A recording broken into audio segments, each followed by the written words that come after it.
நம்ம மேல ஒரு தூசு கூட படாம பாதுகாத்து வந்த ராணுவ வீரர்களுக்கு இப்படி ஒரு நிலைமையா? ஜம்முவில் நடந்த பேரதிர்ச்சி சம்பவம்.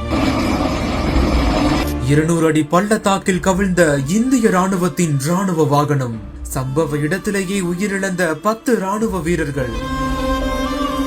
படேர்வா சாம்பா இன்டர்ஸ்டேட் சாலையில இருந்து கன்னி டாப்ல செயல்பாட்டு பணிக்காக உயரமான போஸ்டுக்கு சென்று கொண்டிருந்த போது துளைக்காத இந்திய ராணுவ வாகனம் ஓட்டுநரின் கட்டுப்பாட்டை இழந்து சுமார் 200 அடி ஆழமான பள்ளத்தாக்குல விழுந்து விபத்துக்குள்ளாகி இருக்கு. இந்த ஒரு கோர விபத்துல 10 ராணுவ வீரர்கள் சம்பவ இடத்திலேயே உயிரிழந்திருப்பதாக கூறப்படுது. இந்த நிலையில தான் விபத்து குறித்து அறிந்த ராணுவம், காவல்துறை மற்றும் சிவில் நிர்வாகம் இணைந்து மீட்பு பணிகளை துரிதமா மேற்கொண்டு வராங்க. எதிர்பாராத விபத்துக்குள்ளாகி 10 ராணுவ வீரர்கள் உயிரிழந்து மீதமுள்ளவர்கள் காயமடைந்துள்ள இந்த ஒரு விபத்து சம்பவம் ஜம்மு காஷ்மீர் பகுதியில பெரும் பரபரப்பையும் அதிர்ச்சியையும் ஏற்படுத்திட்டு வருது. உலகம் உங்கள் கையில்.